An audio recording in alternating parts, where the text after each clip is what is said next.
500, 750 seniors. Donc c'est vrai que c'est des gens qui ont beaucoup de métiers. Malgré ça, ils ont une certaine retenue. On ne peut pas passer une fraction de seconde sans être concentré. Et c'est vrai que, alors sur un circuit comme le Bol d'Or, on rentre dans la ligne droite, on se détend, on se repose, même dans certains virages, on se retrouve à penser à quelque chose. Donc là, il n'y a rien, il n'y a pas une seconde où on peut, même quand on regarde le contour ou la température d'eau, faut vraiment choisir son moment, quoi.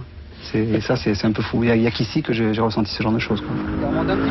Pour Philippe et Jean-Marc, les 15 jours passés sur l'île de Man ont été 15 jours de camping avec femmes et enfants. Durant cette période, entre les essais, les qualifications et les réglages, Philippe a pu réaliser une quinzaine de tours de circuit, pas plus. Les meilleurs pilotes ici sont souvent des habitants de l'île qui connaissent parfaitement la route et qui sont habitués à ce type de compétition totalement inconnue chez nous.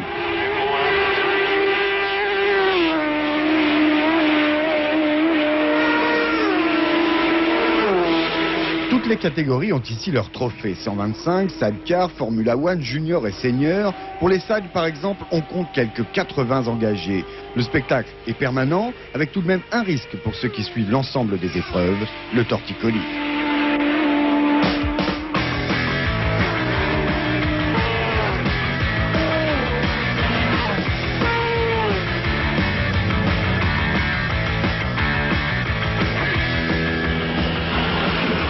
Après 2 semaines de cette fête délirante, vient enfin le jour de l'épreuve reine, le Senior TT. Grand seigneur, star du Tourist Trophy, ici le grand favori s'appelle Joey Dunlop. À 43 ans, en 19 années de participation, l'homme a raflé 18 victoires, autant en 125 qu'en 250, en 600 ou en senior. Il succède à des pilotes prestigieux dont John Surtees, Michael Wood, Giacomo Agostini, Phil Reed, etc.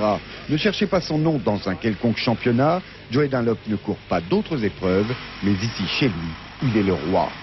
Ce matin-là, on sent la tension. Pour beaucoup, les sacrifices d'une année vont trouver leur aboutissement. Et puis, il y a aussi le danger. On y pense, c'est clair.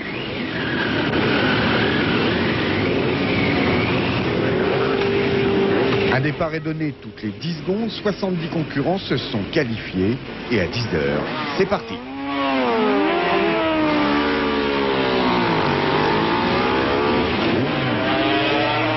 Pour les meilleurs, les 6 tours, soit 360 km, seront couverts en 1 heure et 18 minutes. Joey Dunlop emporte l'épreuve et le record du tour en 19 minutes et 15 secondes. Quant à Philippe Thomas, il finira 50e, ce qui n'est après tout pas si mal pour une première participation. Alors voilà, rendez-vous l'année prochaine, parce que le TT c'est 15 jours et qu'il y a bien d'autres choses.